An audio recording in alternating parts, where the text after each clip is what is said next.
That's my cue to come on and start talking. Hi, everybody. Welcome to the Virtual Night Sky. This is our version of the Virtual Night Sky for November the 16th, 2022.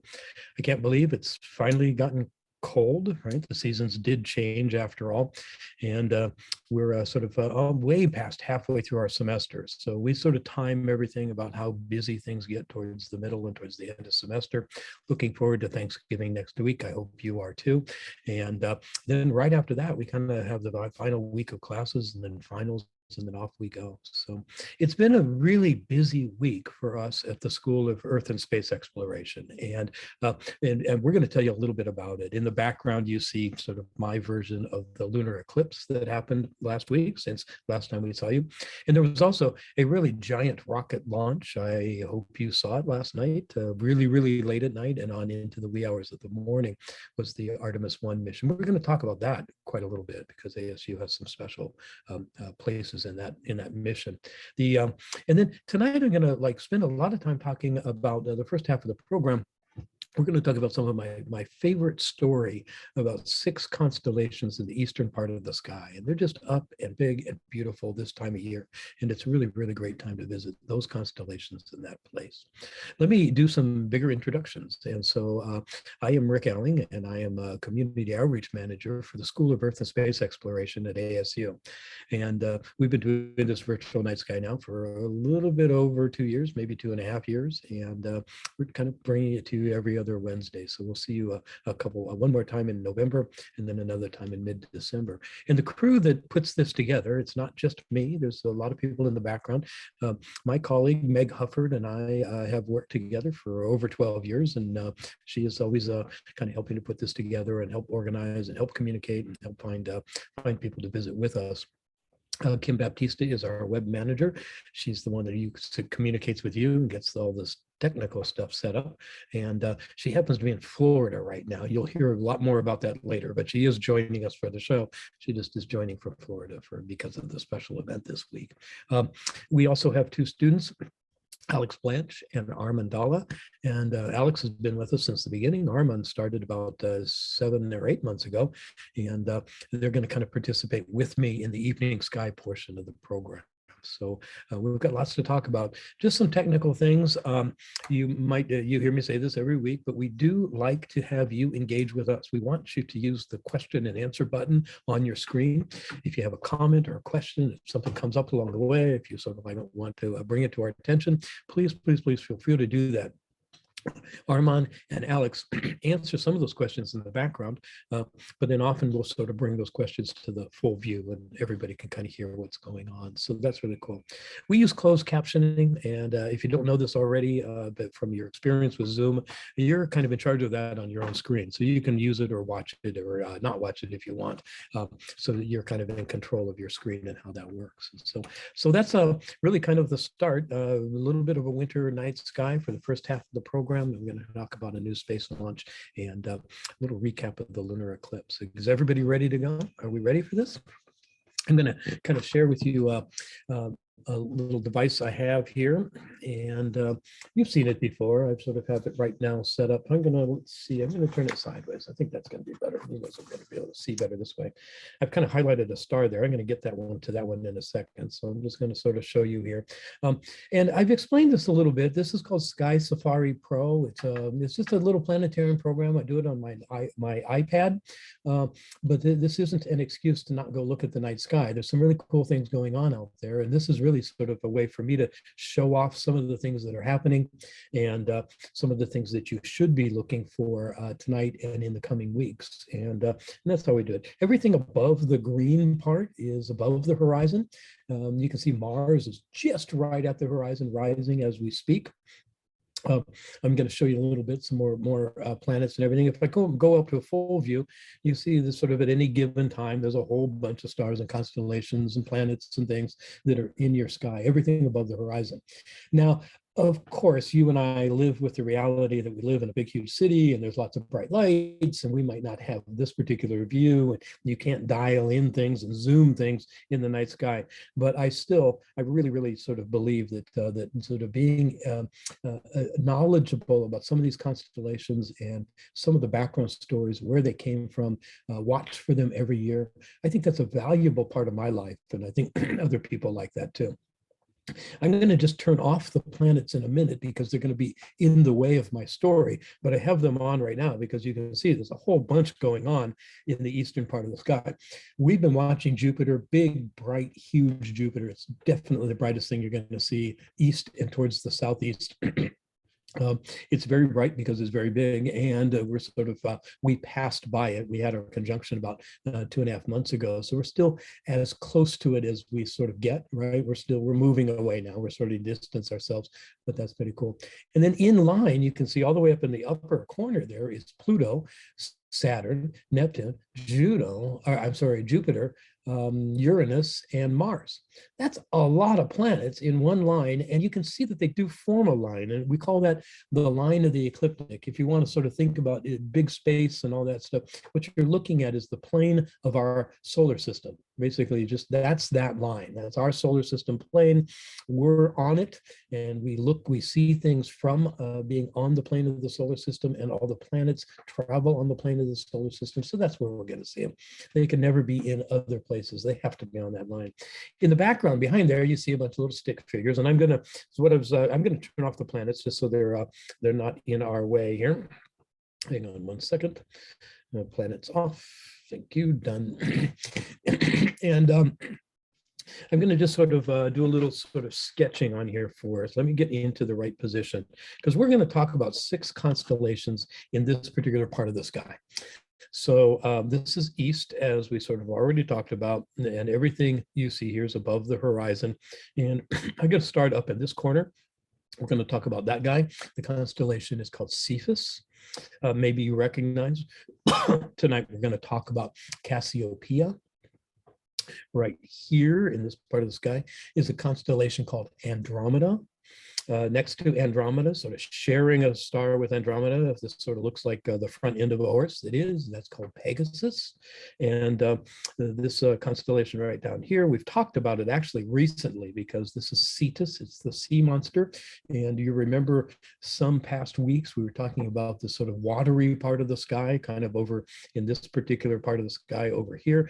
And Cetus was sort of part of that adventure. And then just right down here is a constellation called Perseus. So one at a time, we're going to kind of open up these constellations. We're going to take a look at them, and I'm going to kind of walk through a story that involves all of these characters. Every single one of them plays a big role in kind of what we call, if you remember from your mythology days, this is the sacrifice of Andromeda, and it plays out in this part of the sky. Let me turn all that stuff off.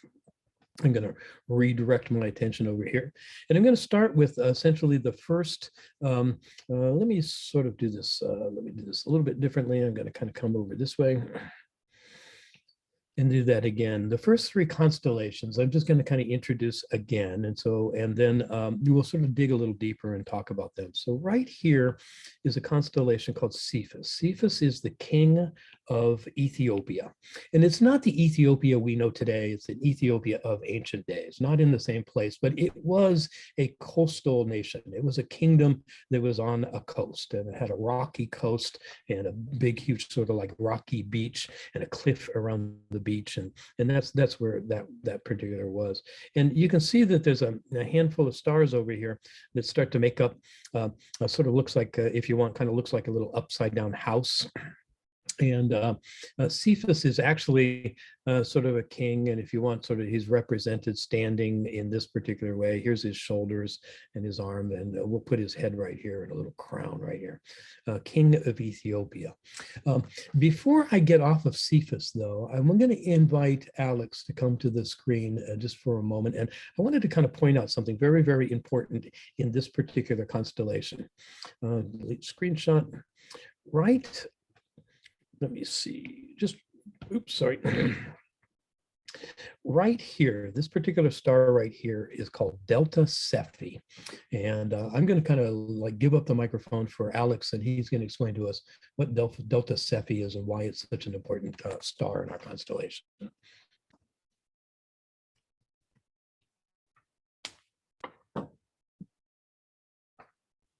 I don't have my microphone unmuted.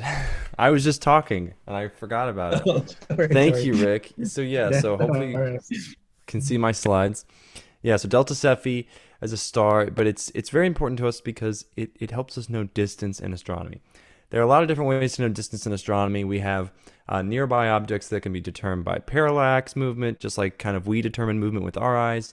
But the thing is, as you get farther out, you have to get a little bit clever with it. So astronomers use stars like Delta Cephei. Well, what kind of star is it? Delta Cephei is actually what's called a Cepheid variable star. All these stars were named after it because what's interesting about Delta Cephei is it actually changes its brightness very regularly, almost on a cycle. It can sometimes it'll be very bright, sometimes it can be dim, and we can actually track that cycle and measure it. And we've learned by observing these stars that there's a very proportional relationship between um, how bright these stars are as they actually are. So we have a thing called apparent magnitude, which is how we see them here on Earth, versus absolute magnitude, which is actually how bright they are in space. And we know what the absolute magnitude is based on how fast they cycle these brightnesses and dims. So you can actually see here, I have a little chart.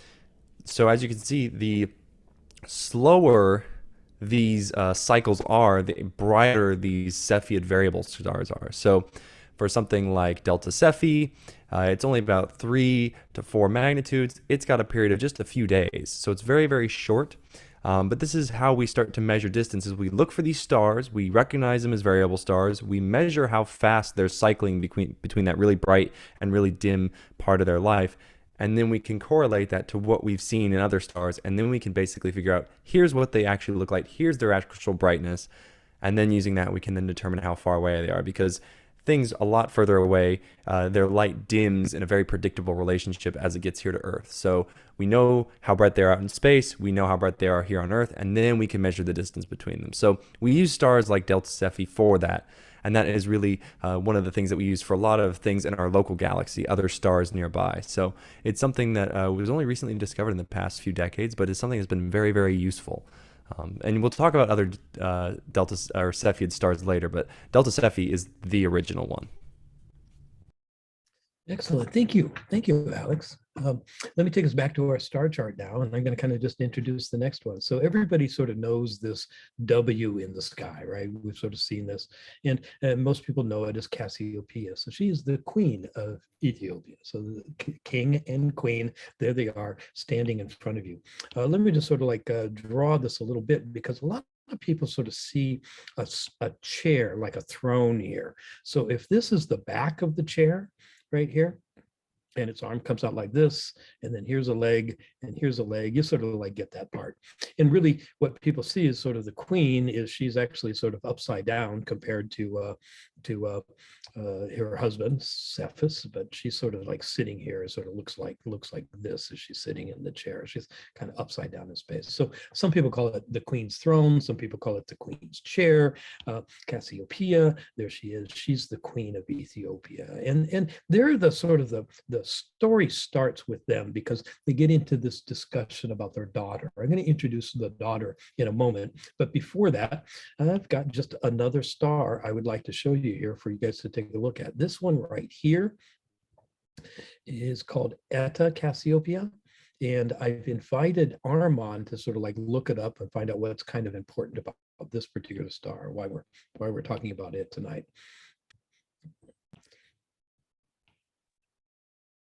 Yes, thank you, Rick. Let me share my screen.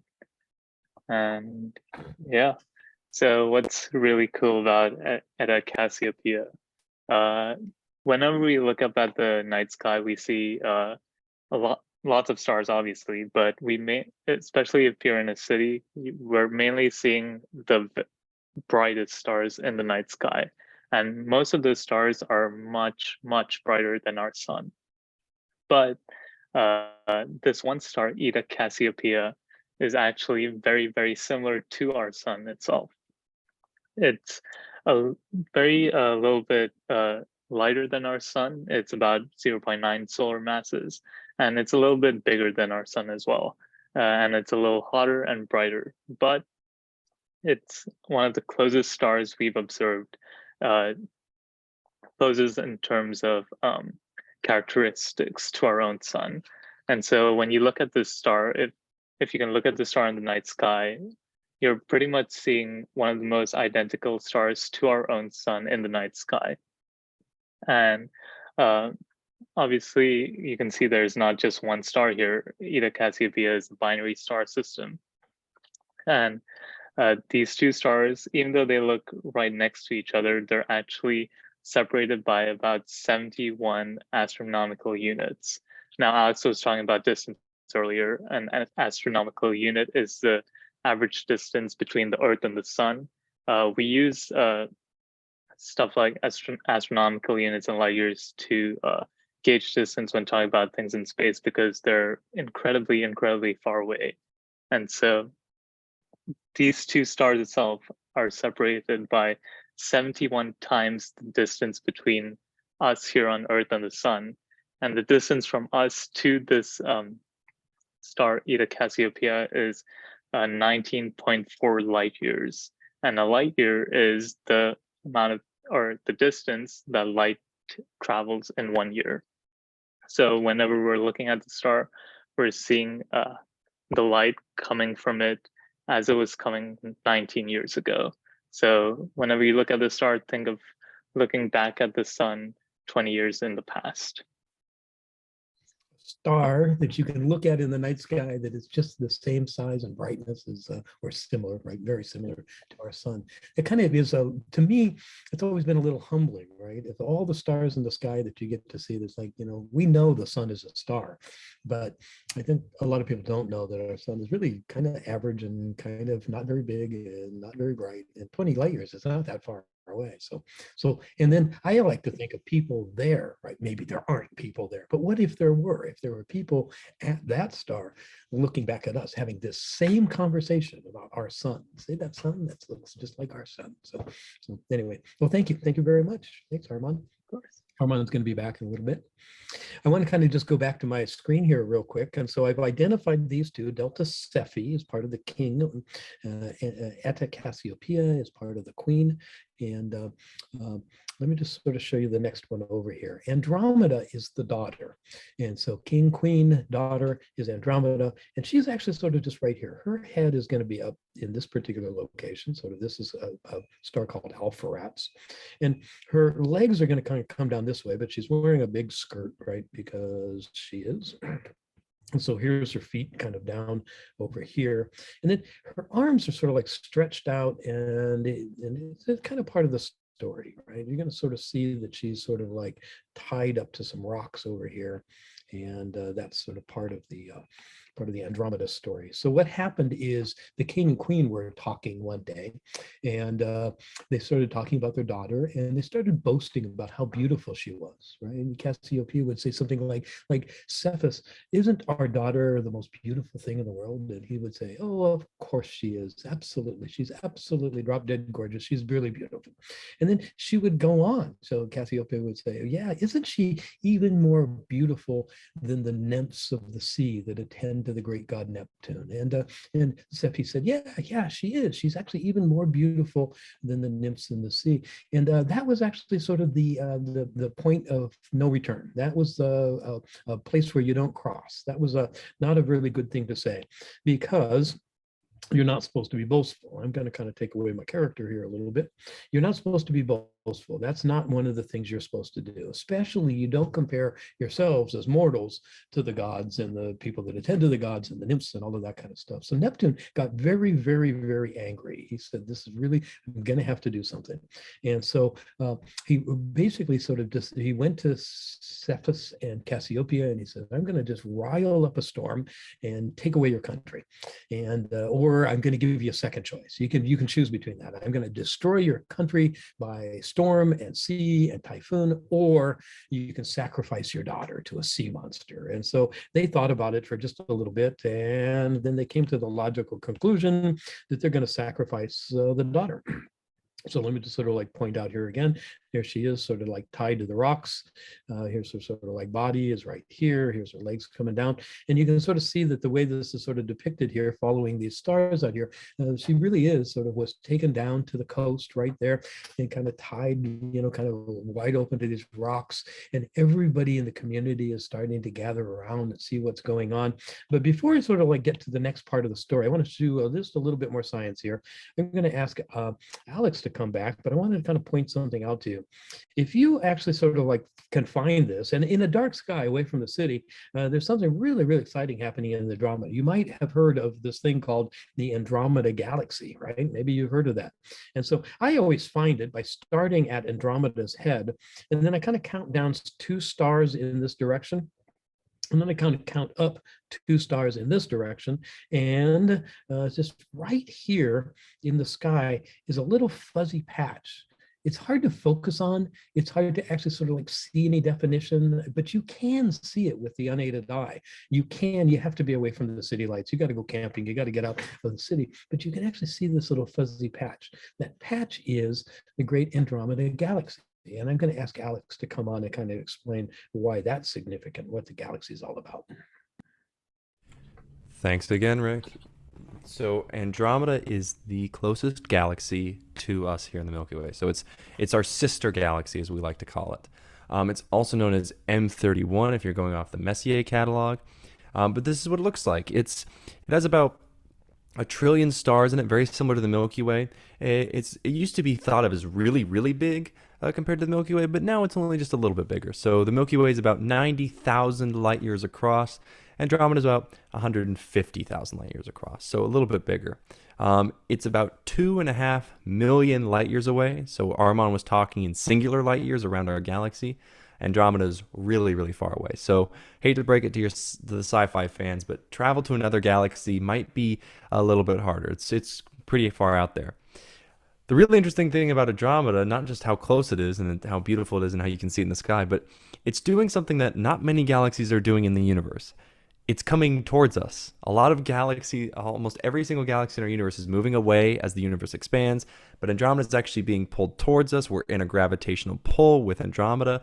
And so in about 4 to 5 billion years from now, Andromeda and the Milky Way will collide. And if you're here in 4 to 5 billion years, this is what you might see. So basically what's going to happen is these 2 galaxies are going to come together. They're going to start spinning around each other, throwing all the outer material out into space and clumping together and forming kind of one large super elliptical galaxy.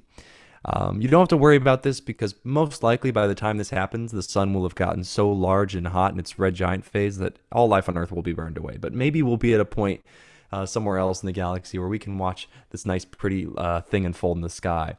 We think about collisions and we think about a lot of damage and things hitting each other, but because these galaxies, they have a lot of stars in them, but the distance in between these stars is so far apart that the chance of 2 stars or 2 solar systems hitting each other is actually really unlikely. So when these things will collide, we actually probably won't notice much besides just the night sky becoming very, very messy. But this is what's kind of happen in a few years, and that's kind of neat because we're going to get closer. We're going to kind of merge together. We're going to have maybe some new neighbors at some point. But that's Andromeda, the galaxy, and what its future is going to hold for us. That's amazing. You said a few years, but that's like several million years. It's a few million. 4 to 5 billion years from now is when it's going to pop around. Okay, I get. That's a little ways away. All right, thank you. So here's the first 3 constellations, and what this is sort of one of my coming appreciations of the night sky is not only do you have these layers of mythology and all these old stories and all this kind of stuff, but there's some real honest to goodness science going on here, and they layer right on top of each other. And astronomy is one of those funny sciences where we never give up these old names. I mean, that the name of that galaxy is it's called the Andromeda Galaxy because 3,000 years ago somebody named that section of the sky for Andromeda. So anyway, that's kind of a philosophical thought there. Let me just catch you up. I backed out a little bit, but remember we talked about Cephas over here. And in this particular part of the sky, here's the W that makes up Cassiopeia. You've seen that before. Here's Andromeda. Just kind of wanted to sort of introduce you to this next character over here. So essentially, the head of Andromeda is one of those funny places in the sky where the star is shared with another constellation. So this right over here, if I could start to sort of, I'll try to sort of like do something of a shape. Here's the back of a great horse. Here's the sort of neck. I'll give it some mane over this way, and the head of the horse is over here, sort of ears sticking up, and he's sort of like flying through space. Here's his front legs going down this way. This is actually going to turn out to be Pegasus, the name of the constellation, the name of the horse, and this is source had a special power because he had wings and he could fly, and so people traveled around these parts by horse, and they could fly on this amazing horse. It actually sort of shares that particular little sort of like star. We call it Alpheratz. So Andromeda's head is also one of the corners that make up the body of the horse itself. And so let me just sort of like get a little bit closer here so I can see that. The other thing, and our Armand has prepared just a quick little slideshow about this square, the stars that make up the body. And I'm going to have him come on and talk about that just a little bit.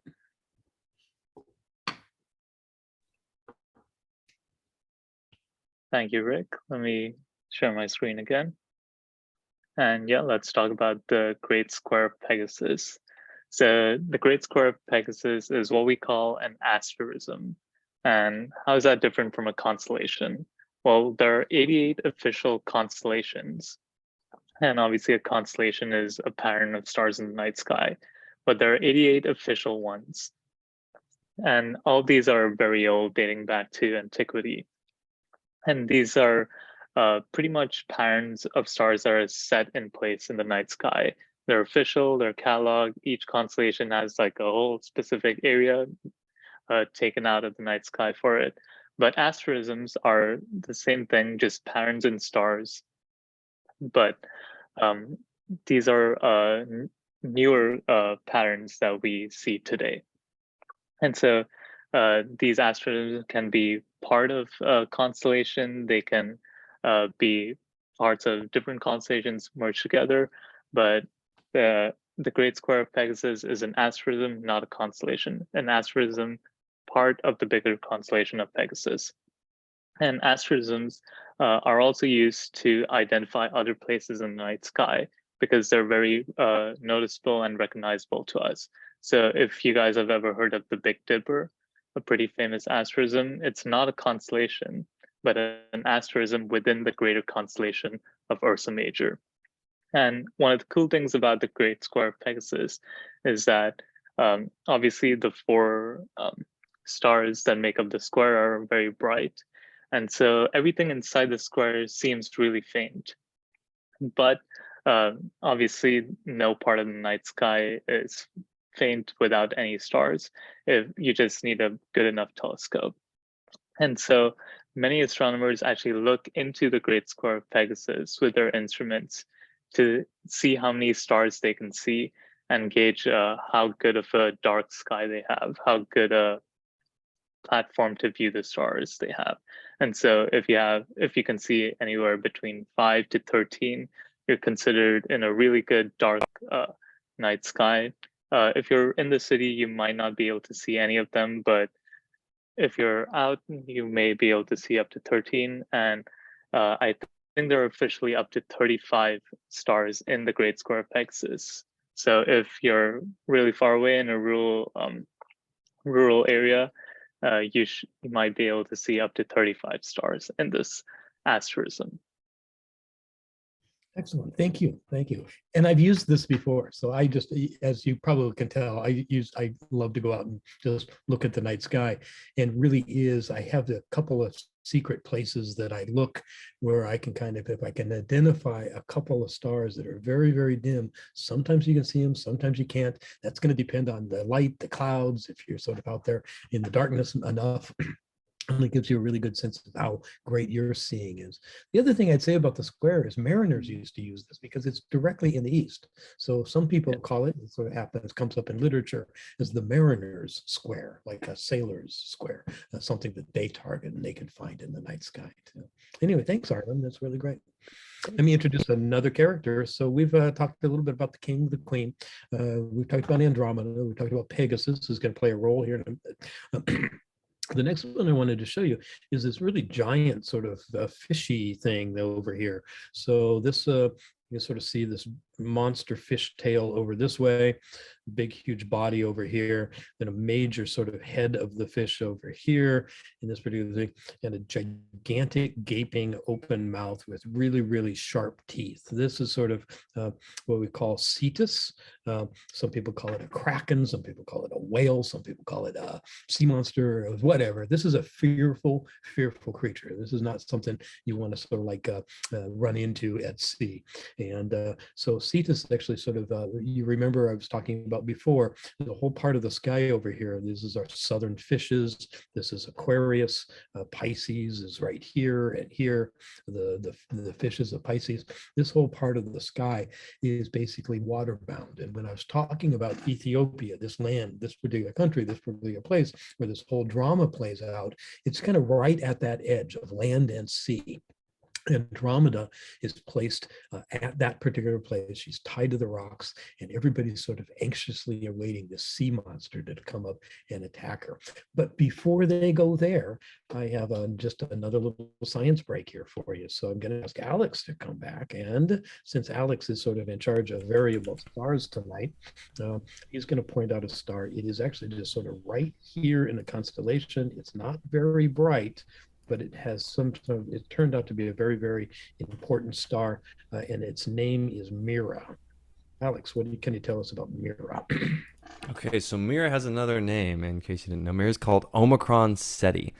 Mira's another pulsing kind of star. It's a variable star, but it was actually important enough that it also got its own name. So Mira's actually kind of two stars. You can see the big kind of round blue one. That's the main star, Omicron Ceti. You also have a little tiny dwarf star next to it.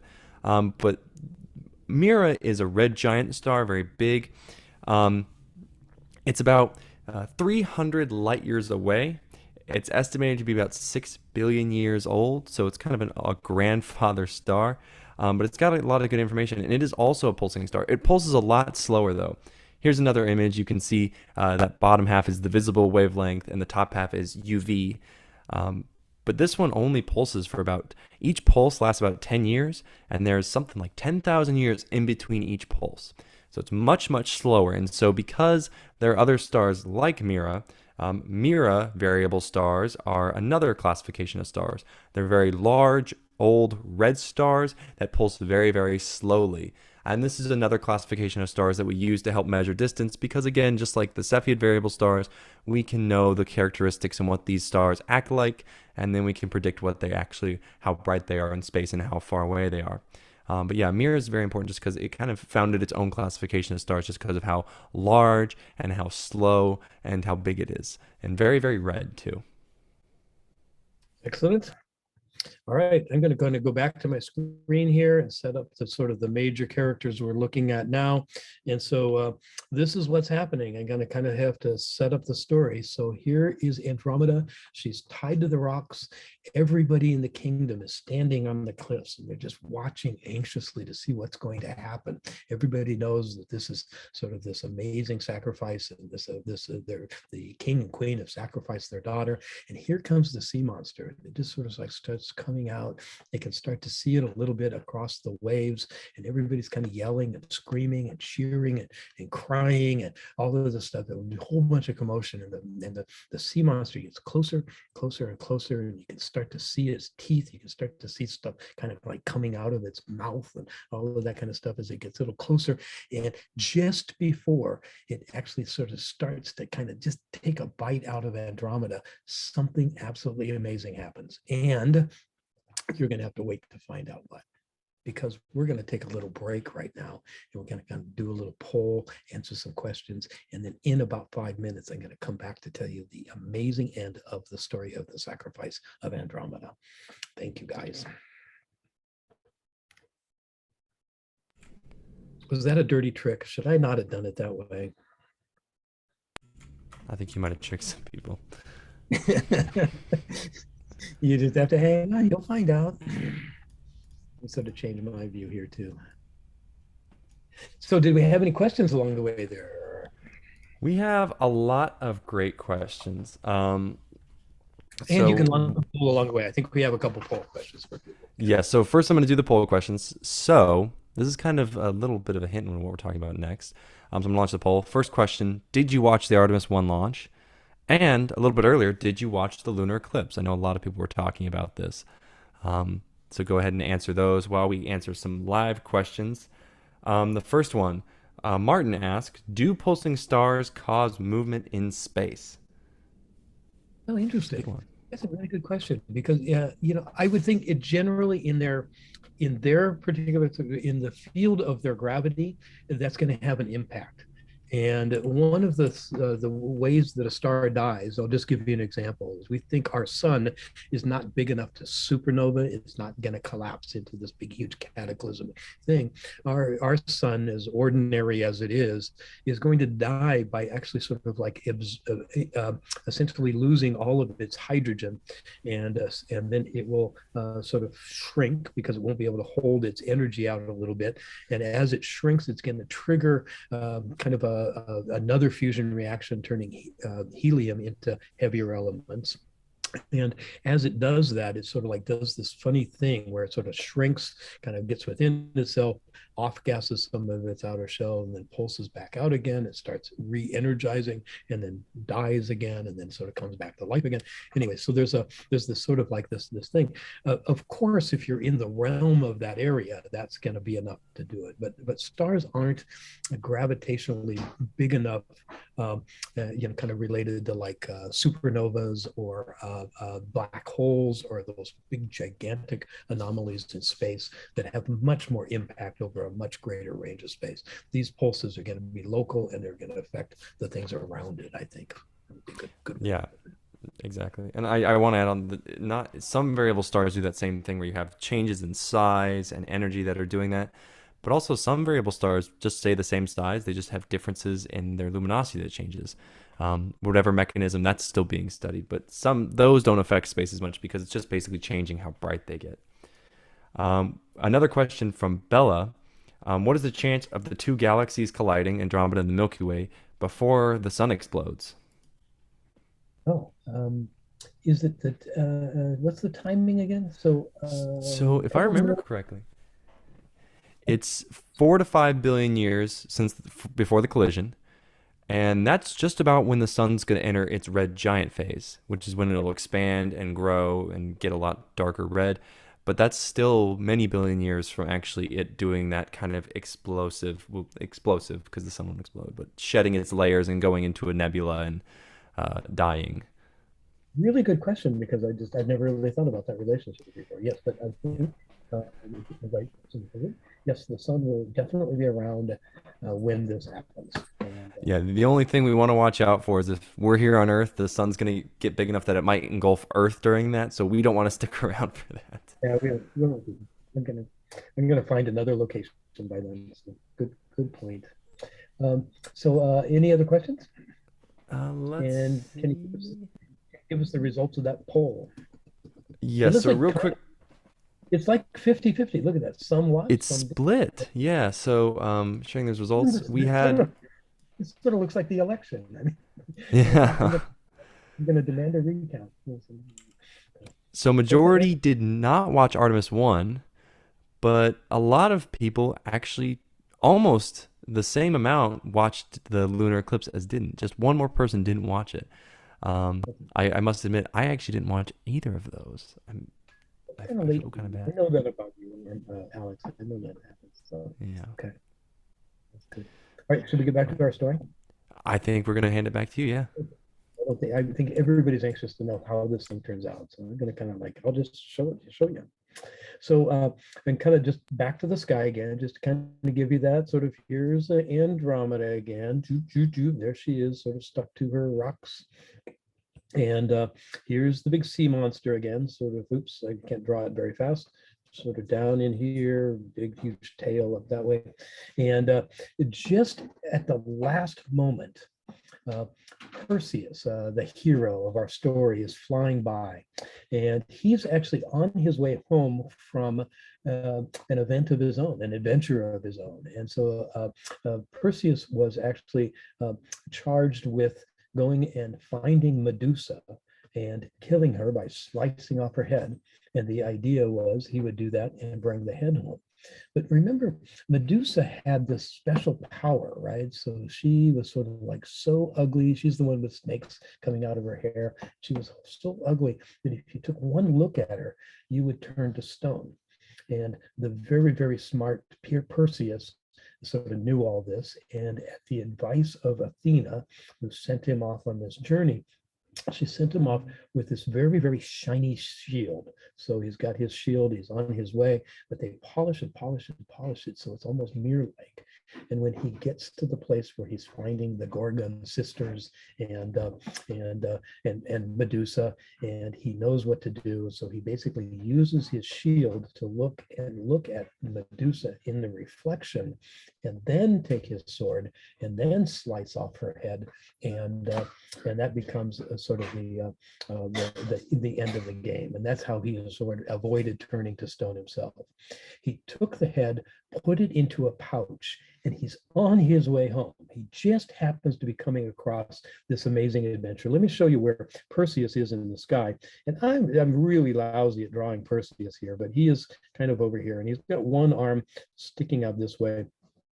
And there's usually a sword in his hand over on this side. In the other arm, kind of sticking back down this way, he's actually sort of got the head of Medusa in his hand. And here's the little snakes coming out, and here's her eyes right here, and all of that stuff. His legs are kind of coming down like this. And so he's kind of charging in this direction away from Andromeda, but he's got his sword. He's sort of like looking, he's paying attention to Cetus over here. He's not looking at the head of Medusa, but he's sort of like got this going. And really, I think you know the end of this story. In order to save Andromeda, he jumps down, he gets right in between that sea monster and Andromeda as she's screaming, and everybody's cheering and crying and yelling and screaming and all of that kind of stuff on the cliff faces. He pulls out, the smart thinking Perseus pulls out Medusa's head, shows it to the sea monster. The sea monster turns to stone, and Andromeda is saved. He cuts off her sort of her chains, releases her, and everybody's cheering. The whole thing is a gigantic success, and nobody would have ever expected that to happen. But it's the end of the game, and he saves Medusa. Let me sort of he saves Andromeda by using Medusa's head to kill the sea monster. Hey, Rick, just real quick. Uh-huh. I just want to say that the star chart we're not currently seeing. I just want to. Oh, sorry. We're not seeing your star. We're just seeing your view. I know. I didn't turn that back on again. But we appreciate what an enthusiastic storyteller you are. I know. I think that's sort of cool. So this is essentially Perseus over here. Let me just show you. So I'll just sort of circle it now, sort of so you see where it is. And this is where sort of Perseus's head is, and he's got an arm back this way, and his hand is holding essentially the head of Medusa. And here's little snakes coming out of her head and all this kind of stuff over this way. And he's usually got an arm up, but this is where sort of the sword is. He's running in this particular direction, sort of away, looking back. And of course, the sea monster is over here, as we've already learned. And so this sort of becomes the end of the game and the scene. Here's the important part I just really wanted to show you here. This particular, let me just sort of erase some of this Medusa head over here. These stars right here that sort of like are set up to be the eyes of Medusa, this one and this one right here.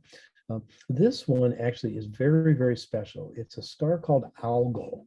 It's a little bit reddish, and it also is a variable star, but very different from the ones that Alex has been talking to you about so far. This is what we call an eclipsing binary. And what that means is that it is a variable star. It dips in brightness, but it's because something passes in front of it. And so we know that now, and we know the cycle. And actually, sort of, let me just show you how fast that might happen. This is actually a 2.86 days between cycles. So this is fairly quickly, and it drops in brightness quite a little bit.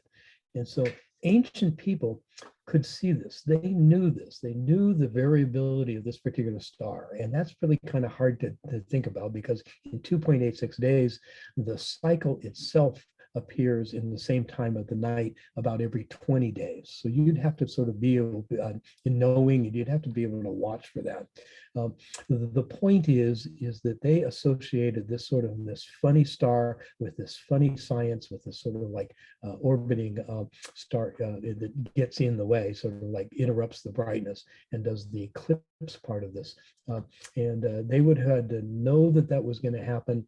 They used it as part of the story. They made that one of Medusa's eyes was this funny, scary situation where this star just dims suddenly, and then very, very quickly it just comes right back up in brightness as the eclipse ends.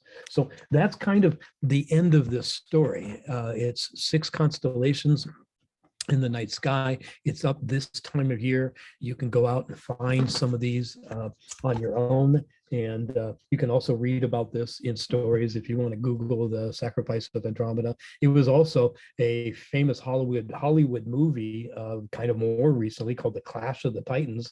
So if you don't want to read about it, or you don't want to look up the old literature, you can actually sort of look up that movie and watch it again. And you'll see all these characters and how they play out.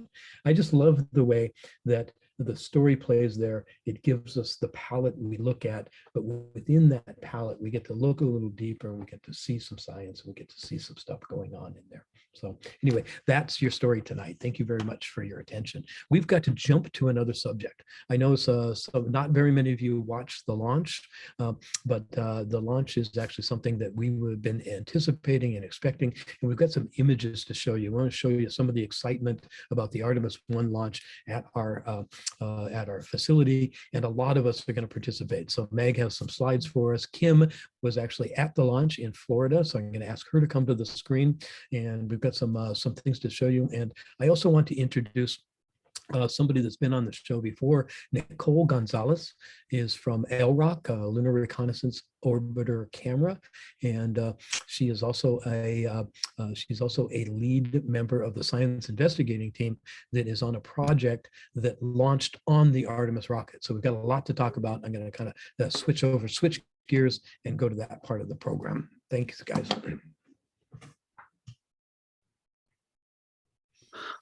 All right. Hi, Nicole. How are you? Hello, I'm doing great. Thanks. How about you? Where are you? Are you at work still? Can I see that? Is that the Yeah, so I am sitting in the LunaMap labs right now. You can see a little model of a spacecraft behind me. So this is where the operations team, I'm on the operations team, and this is where we've been doing a lot of our practice before we move down into the fishbowl downstairs. So Okay. yeah, I thought this would be a fun place to start. Okay, so I think what I'm going to do, let's just try to do this. I don't know if we have an order for this, but Meg, can you show us some the video of sort of like what was going on at our building last night, just a little bit Yes, before midnight? Is this it? Yes, I can. Can you hear me okay? Here Yes, I can is hear the you. first. Okay, so this is the first, and we see some of our favorite people. This is the interior of the Marston Theater, and I think our crowd approached between 50 and 60 people. And if you can see my This is- cursor, this check is- out that this face is- in the this is crowd, midnight. everybody. All right. I like your Okay. shirt, Nicole. Thanks. Yeah, I love yours too, Kim. Great smile on your Okay. face. The next image I have, this features Ernest Cisneros right here. Ernest is also on the LunaMap mission. He's very valuable for the School of Earth and Space Exploration in many ways. He serves on the Bell Research Group with Perseverance and Curiosity. In the past, he's been the Science Operation Manager for the Lunar Reconnaissance Orbiter Camera, and he's also involved in the LunaMap mission. He was our MC last night.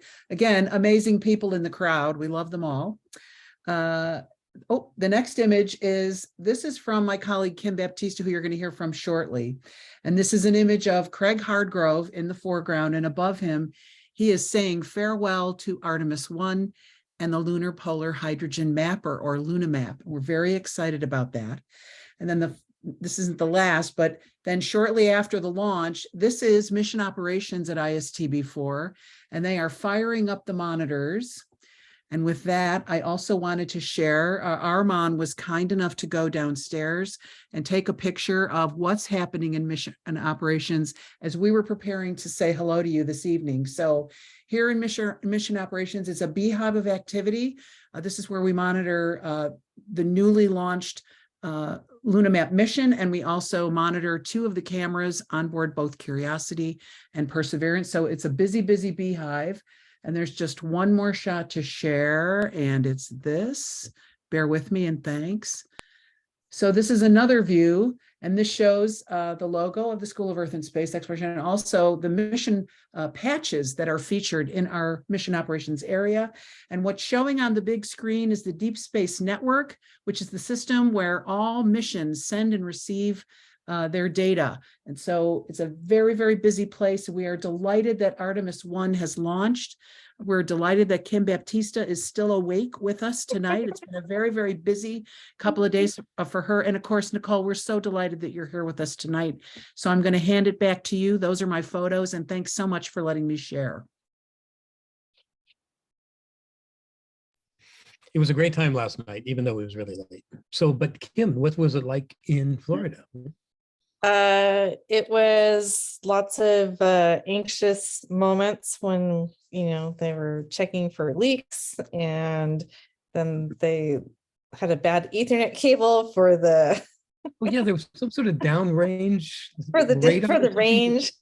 Okay, Which yeah, helps with, like, guiding, the spacecraft if it should go off course. And yeah, so there was lots of, like, up and down moments where, like, oh, we're going, and wait, maybe not. So yeah, but it was good, and just very very anxious moments, but very exciting, because then when it said, okay, countdown 10 minutes, reset the clock, and then, like, everybody's like picks up their stuff and we all start running outside. So because I was over in the press area with Craig, so we had front row seats for the launch last night. So, and I have to Alex, step away for a second. you want Alex to share that video? Yeah, but did we say who Craig is? Did we introduce Craig yet? No, we have not. So So we better Craig do this. Hardgrove. We're there with Craig Hargrove is Dr. Craig Hargrove is the principal investigator, and he is in charge of this little project that is on this little rocket. But let's watch it launch, and we'll see. We'll go to that. That's Craig there, off to the side. So this is really just less than a day ago. This is really late last night.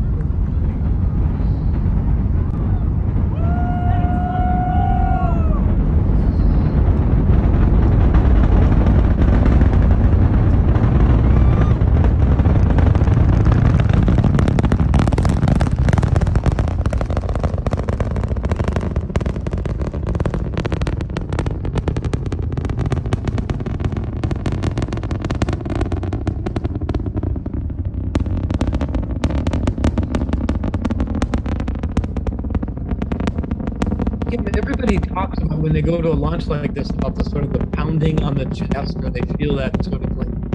Oh, yeah. Oh yeah, you could totally, like, it like lit up. I mean, it was the middle of the night, but it No, was like it's- daylight for a minute there. Yeah, and you just feel that rumble on your chest, and it was pretty amazing. And Car alarms everybody- going off. So this is Yeah. actually sort of twice delayed. I mean, this was really supposed to launch in early August, if I remember the dates right. Yeah, it was actually supposed to launch last December. Oh, okay. Anyway, this has been a long time coming with some delays. And you actually went to Florida for almost a week, like through a cycle a month and a half ago, right? And they just 3 couldn't get weeks. it off the ground. So- 3 weeks I was gone. So you Yeah, decided to so, try it. You finally Yeah, got so we it. were very excited that it actually went last night. So, or this morning, right? It was this morning for me.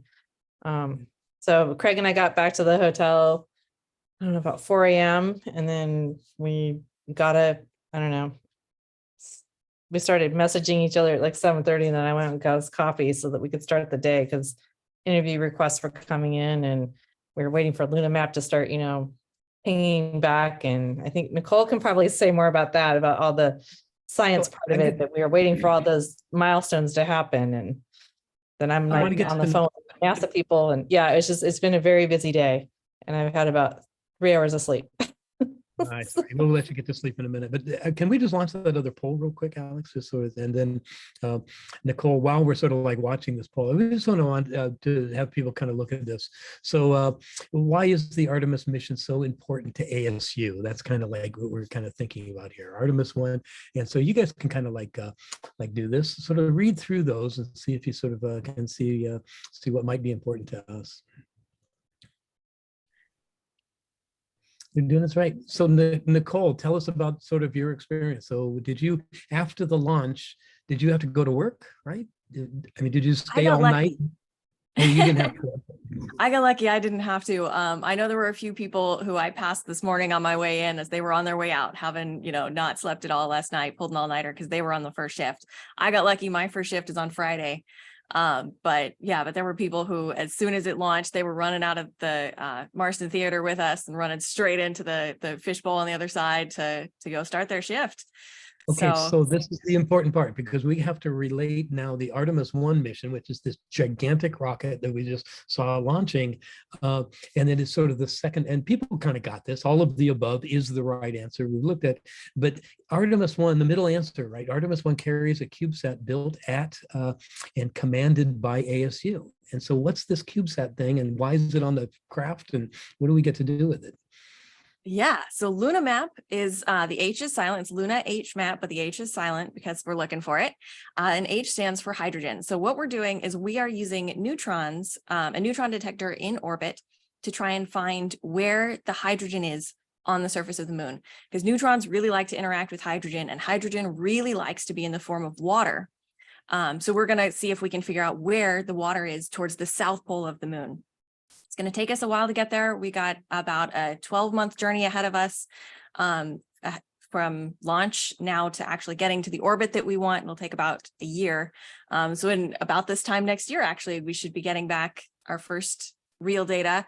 We did get a little bit of data back yesterday, which was super exciting. But since we are going to the moon, Artemis was one of the best options to bring us right there. So this really isn't part of Artemis, the spacecraft. It really is just it's a delivery system, right? It took us, we got off the ground because it launched and we rode along. And has it already kind of spit out our spacecraft? Is it like, are we in space now? And it has. Yeah, we were in space on our journey. Okay. Oh yeah. Yeah, so we've got the little tiny CubeSat, which is just basically a really small package to do just a few instruments. And ours is mostly a neutron spectrometer, so looking for water. It's that one back there, and that's actually the real size of a spacecraft. It's about the size of a shoebox. Yeah, and as of let's see, we launched at around about midnight, which would put the time that we were ejected from the spacecraft at about 6 a.m. this morning, which so that was about the time when we actually got out of the spacecraft. It kind of gives you a little spring-loaded start and kind of throws you out ahead of it. And that was at what the Artemis crew. I envision this little door open. I envision this little door snap open. We get shot out. Yeah, basically it is. It's just this kind of like it pops open and then it just like ejects the spacecraft and keeps going. And there were a bunch of those at, I think they call them bus stops actually. So they kind of have several different stops along the way of where they're going to, shoot off a bunch of spacecraft. And we were at bus stop B. So the second one where I think they're doing about 4 other spacecraft, all CubeSats. There's 10 CubeSats on there. I think it's 10, round about there, 10 or 12. I think it was, I agree. I think it was 10. I think we were one 10. of 10. There was 10, yeah. Enough spaces for 13, but I think only 10 were on board. So yeah, that sounds right. Yeah, okay, so we got to, and then we got telemetry back because we connected to the Deep Space Network just a few minutes after, or like within an hour of actually being ejected from the SLS rocket. And we got telemetry down. She's doing great. She's deployed solar panels. You're calling her she, and yeah, well, it's easy to. Yeah, the spacecraft is doing great. this is something of a nail biter, right? Because we actually had to put this particular CubeSat, she has been sitting on this rocket for like a year or so.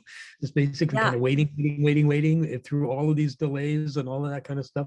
Our little spacecraft is up in there in the cabinet and just waiting to go. And were we sure it was going to actually sort of deploy correctly, or was it, this was kind of this is the milestone, right? Get it off, it's collecting electricity, it's talking to us and all of that kind of stuff.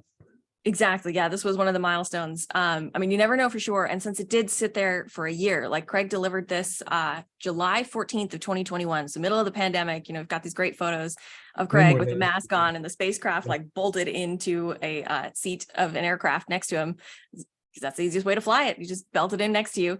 And yes, we delivered it a year ago. We were hoping it would fly last year, wasn't able to actually go through with that. But once we did finally launch, it was kind of a concern of like, okay, hopefully we're charged enough. If not, we got about 24 hours and we can charge up, and then we need to communicate with it within the first 48 hours to make sure that we can start deploying the solar panels and everything's happening right, that we can start adjusting our trajectory to get to the moon. All of that work. Did we see Armand's picture of the mission control tonight? Armand, did you share that? We did already. Okay. So is that where you're going to be working? Do you, when you do a shift, do you go into the little, the bubble? Yeah. Yeah. So that's, we've got 4 stations over there, and those are mission operations personnel. They'll be live commanding the spacecraft. So this is where the second the deep space network connects to the spacecraft, we send commands directly through the deep space network to the spacecraft, and it executes them immediately. So, yeah. So you're driving. Right? Yeah, we get to drive it from right there, and you can watch it if you want. Okay, we're going to have you back, and we're going to have other team members on, because this is really exciting. I have this burning question, but it's going to take way too long to answer. It's like, why does it take a year to get this orbit set? We'll talk about that a little bit later, and that's all right. But I just really appreciate you coming on tonight, and I can tell you guys are so excited about having this done, having it done. And that goes for you too, Kim. Right? No more travel to Florida if you don't have to. Not for this mission. I'll have other missions, but not this one is gone. So we can start getting our data and start looking to the other ones. So, and then I get to see Nicole more because I'm walking by every time, going to my office. I know, we're gonna just, so this is basically mission offset for those of you who haven't visited us, is right in our lobby. I mean, sort of, we have our spaces and we have the Marston Theater where we did the launch thing, but just right across from the theater, there's this NASA Mission Control Center, and there's people in there working. It's great to see. It was so great to see the energy today. Everybody kind of huddled around monitors and that kind of stuff, and they were testing things out, all that stuff. It was excellent. This is really, really great news. I'm so glad it happened, and we got a good thing going. So, hey, for the audience, I know we're kind of at the end of our hour, but I just wanted to show you one more thing before we go, and I'll try to make some upcoming announcements along the way. But you might have, we asked you a little bit earlier about the lunar eclipse, and many of you saw it. I thought it'd be kind of fun to just sort of like get out to the amateur astronomy community. I'm going to launch something here. See if this works for us right here. And I just asked if anybody had some images. Oops, I still have to share this. Hang on one second. If anybody has some images that they took during the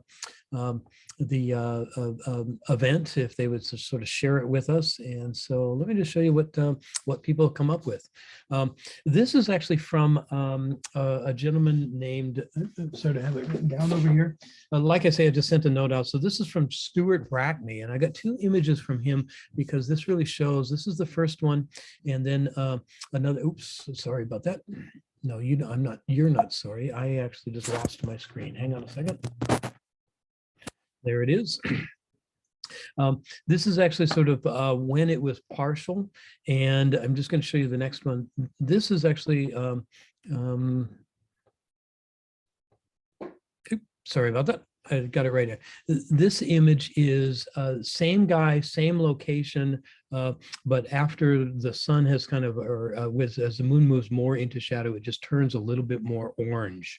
And that orange moon, that deep, deep orange moon is kind of one of the things that's special. We call it a blood moon or whatever. When it's completely in the Earth's shadow, the sort of the light from the sun passes through the Earth's atmosphere, and the red light is more focused at the moon, and the blue and greens and other light is either absorbed or kind of focused back out into space. And so that's kind of cool.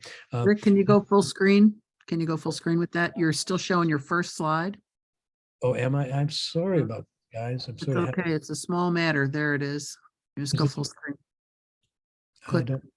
I don't know how to go full screen. Play from start, top left. Over here. Is that better? There we Yes. go. That's where you want to be. Thank Sorry you. about that. Sort No of like worries. this. So this was, and are you seeing sort of the colorful one here? This is really, really. Yes.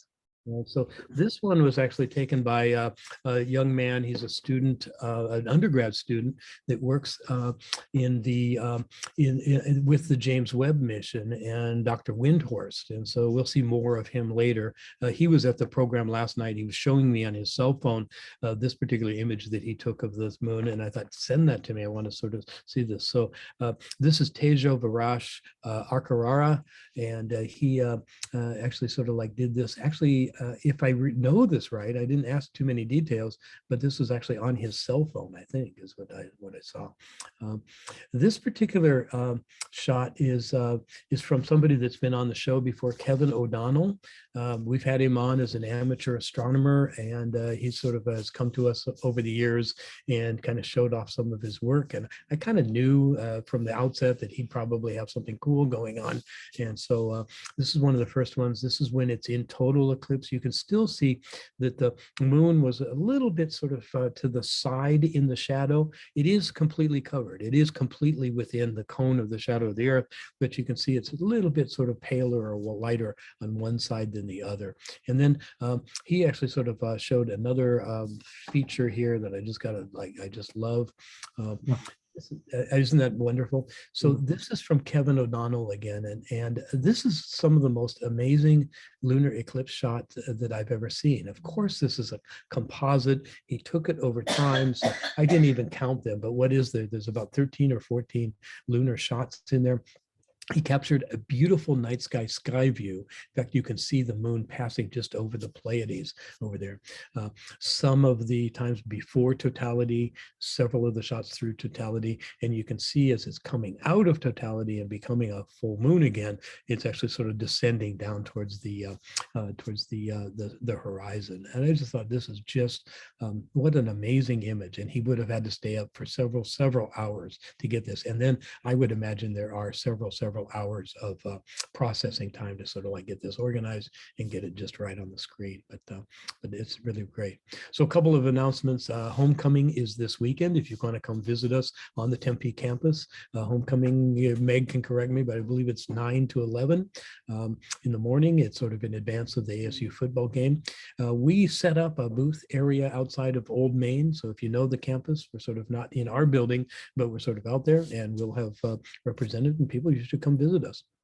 We are doing this show again 2 weeks from tonight on November 30th. So everybody have a great holiday. Take your Thanksgiving, come back in a couple of weeks and see us again.